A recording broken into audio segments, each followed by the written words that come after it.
Glasgow, Scotland's largest city, with an estimated population of over 600,000. A city rich in history and culture.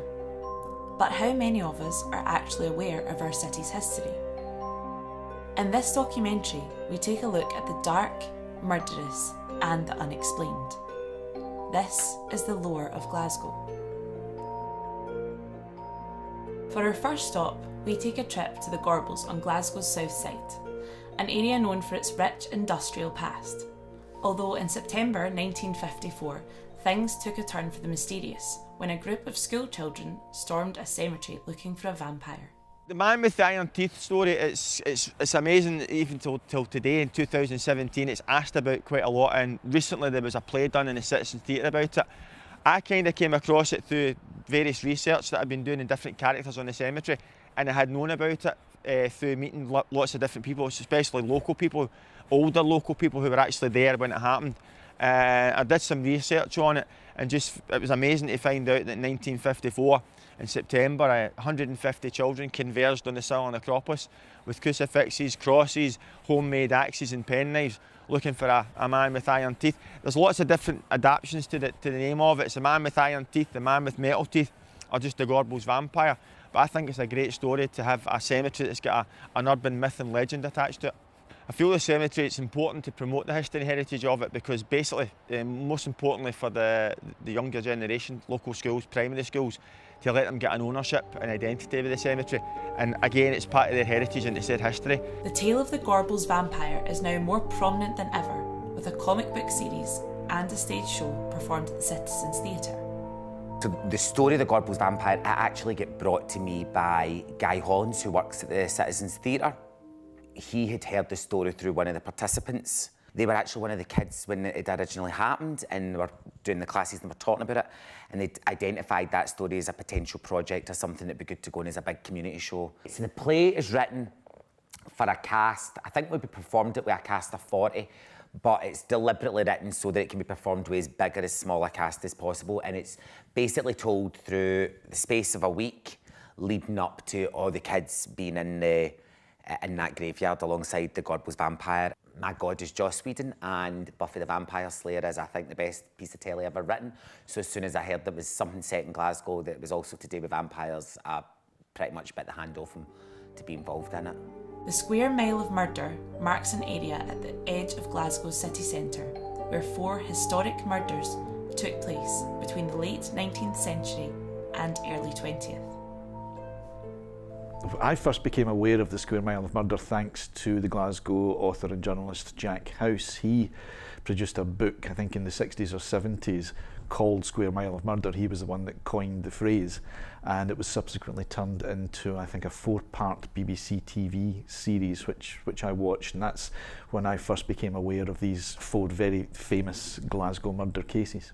The 4 murders were the killing of Jessie McLachlan in Sandyford Place, the Dr. Edward Pritchard case, the Madeline Smith poisoning case, which is very, very famous indeed, and finally the Oscar Slater case in 1908, which was one of Scotland's most notorious miscarriages of justice.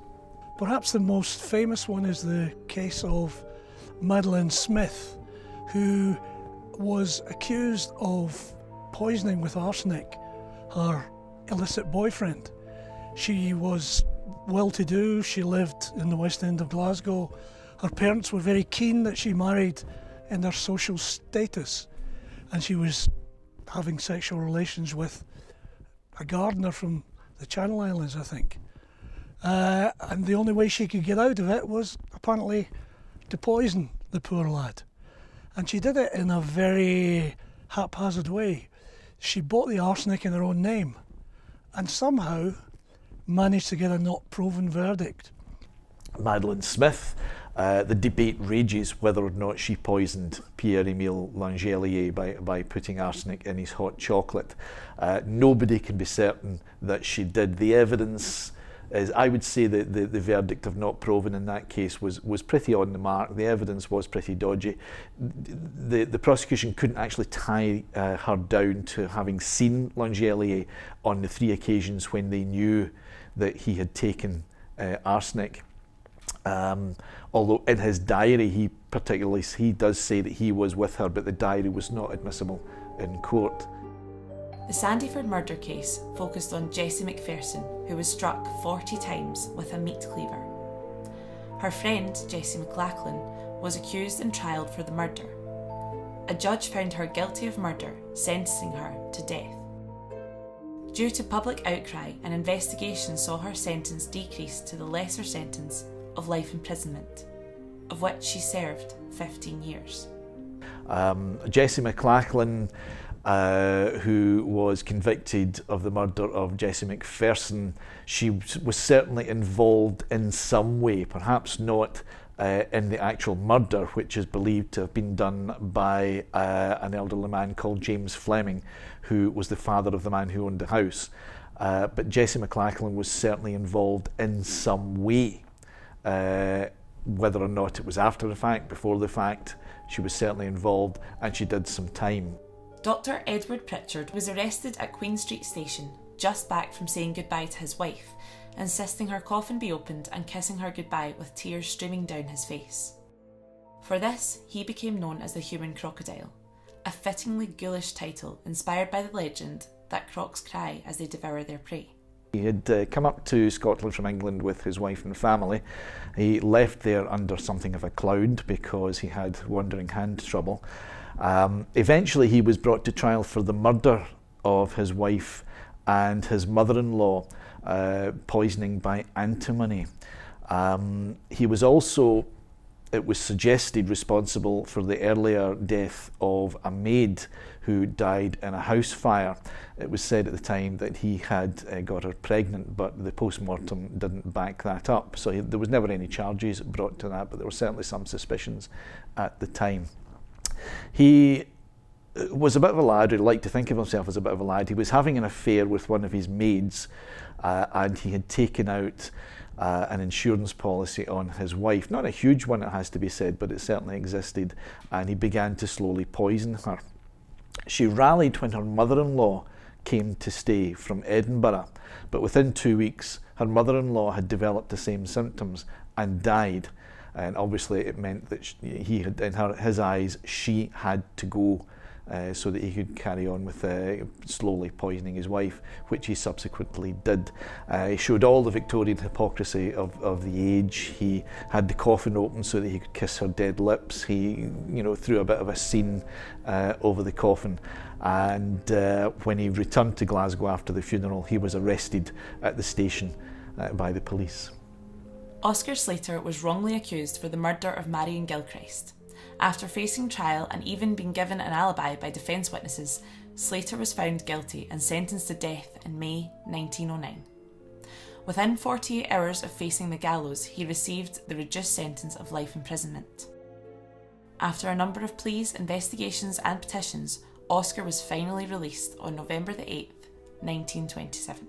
Oscar Slater, without a doubt, did not murder Marion Gilchrist. The investigation was a sham. And even now when you read about it, you can feel the rage building up to you, within you, as you read exactly what happened to that man.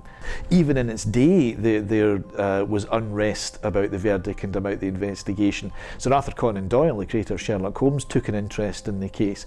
People signed petitions about it. A very experienced police officer, Lieutenant Trench, lost his job because he had misgivings about the case and he leaked information. He believed that there were some higher-ups backing him in this, but when push came to shove, he turned around and they weren't there. He lost his job because he leaked information about it, and really that's what started the whole thing, the whole ball rolling with regards to Oscar Slater. He could very easily have been hung, and an innocent man, and not the first or the last probably, would have gone to the gallows. Jack House is largely responsible, I think, for putting them all together in that square mile of the west end of Glasgow. I mean, they are very different cases. I think in all of them, had they occurred today, they would probably all have got off with a clever QC. Certainly, with the exception of Madeleine Smith, who I think probably got the verdict because she was a well-to-do middle-class, relatively attractive woman that the jury went for and gave her a not proven verdict. As I say, Oscar Slater was just an absolutely atrocious miscarriage of justice, and I think these are also some of the reasons why they continue to live on, because you have the mystery. People love a mystery, people love to probe, people love to hope that they're going to find that one wee bit of information that might blow the whole story wide open. A city filled with murder, hauntings and unbelievable stories passed down through the generations. We have only touched on Glasgow's past, so who knows how many tales are out there waiting to be discovered.